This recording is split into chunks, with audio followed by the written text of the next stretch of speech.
It was once called the wickedest city on earth.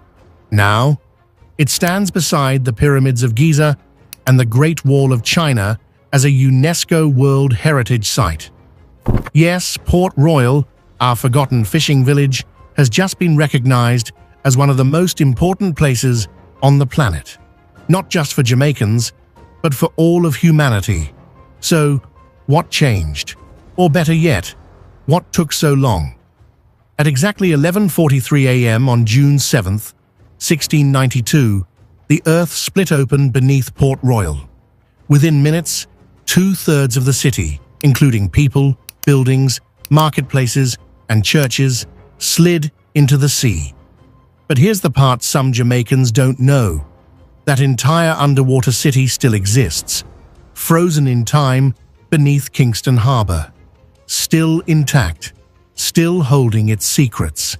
That's why UNESCO just gave it the highest global honor in heritage, because no other place in the Western Hemisphere has an authentic, preserved 17th century sunken city. Port Royal is not just a historical site, it's an archaeological miracle. But now that the world is watching, what happens next could make or break how Jamaica benefits from this designation. Let's go deeper. Why Port Royal matters. In the 1600s, Port Royal wasn't just any town. It was the beating heart of British power in the Caribbean. Bigger than Kingston, richer than Boston. A place where merchants traded sugar and gold, and where pirates like Henry Morgan made and broke empires. At its peak, it was called the richest city in the New World, and the most wicked, because it was also a playground for crime, indulgence, and betrayal.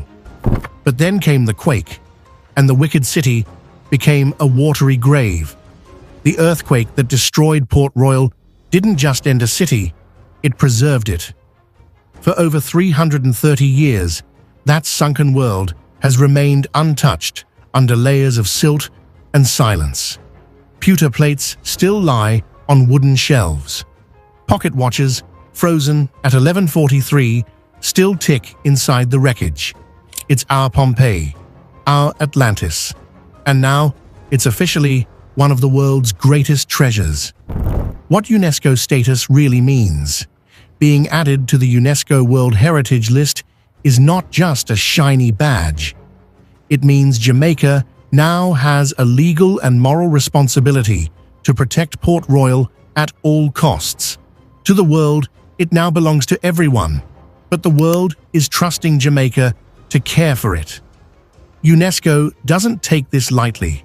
If we fail to manage Port Royal properly, it could be placed on the Heritage in Danger list, or worse, stripped of the title.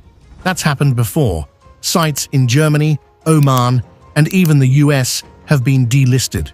So now, the spotlight isn't just on Port Royal, it's on Jamaica. What's at stake? Here's the part nobody likes to talk about. World Heritage status can be a blessing, but without a plan, it can also be a curse. If too many tourists flood Port Royal without proper limits, we could destroy the very thing the world came to see. Venice is drowning.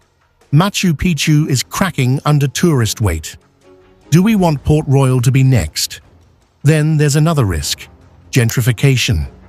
As visitors pour in and property values rise, the same families who kept the town alive for generations could be pushed out. This has happened in Barcelona, in Amsterdam. And if we're not careful, it could happen here. That's why the stakes are high, and why smart action is urgent. The path to prosperity. Here's the good news. Jamaica can win big from this. Tourism? Yes, but not just in volume, in value. We're talking about high-value visitors, history lovers, educators, and eco-conscious travelers who spend more and respect heritage. Jobs? Plenty. From certified local tour guides to artisans making replica artifacts, to guest houses run by families right in the community. And education. Think of the impact of a world-class onshore museum, one that uses VR and 3D to let visitors experience the sunken city without diving. One that preserves history while creating income. It's already been done in Baia, Italy, in Alexandria, Egypt. Why not here? We can even learn from Belize, where local fishing communities became guardians of the barrier reef, or from South Africa's Isimangaliso Park, which created over 12,000 local jobs. Port Royal can be the same. If we lead with conservation, empower the community, and keep development in check, we can transform a forgotten village into a global model. Who must act now? So who holds the key?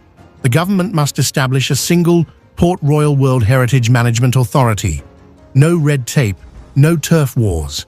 One team, one mission. The people of Port Royal must be given a seat at the table and a fair share of the profits. They should lead the tours, own the shops, tell the stories. They are the soul of the site, and businesses, big and small, must follow a conservation-first model.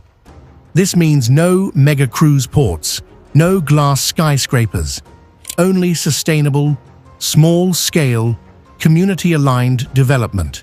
But beyond institutions, it is the will of the Jamaican people that will ultimately determine the future of Port Royal. Will we speak up if the vision is lost? Will we defend it against short-term profits and foreign interests? Protecting Port Royal means choosing pride over convenience, preservation over exploitation, and national identity over fleeting gain. This is a once-in-a-lifetime moment. If we get it right, we win for generations. But if we get it wrong... 4 bonus facts. Fact 1. A brass pocket watch was found in the ruins, stopped at the exact moment of the 1692 quake, 11:43 a.m. Fact 2. Port Royal once rivaled Boston in size, trade, and population. Fact 3. The underwater ruins are so intact that archaeologists have found pots still sitting on hearths. Fact 4. The sunken city is one of the only places in the world where you can study an entire colonial town frozen in time. Port Royal was buried, but it is not broken. Now, the world sees its value. And the world is watching what Jamaica will do next. Let's not miss this moment. Subscribe to this channel, Impacting Jamaica, for more stories about Jamaica's past, present, and future. And share this video to keep Port Royal's story alive. The sea may have taken the city, but it didn't take the legacy.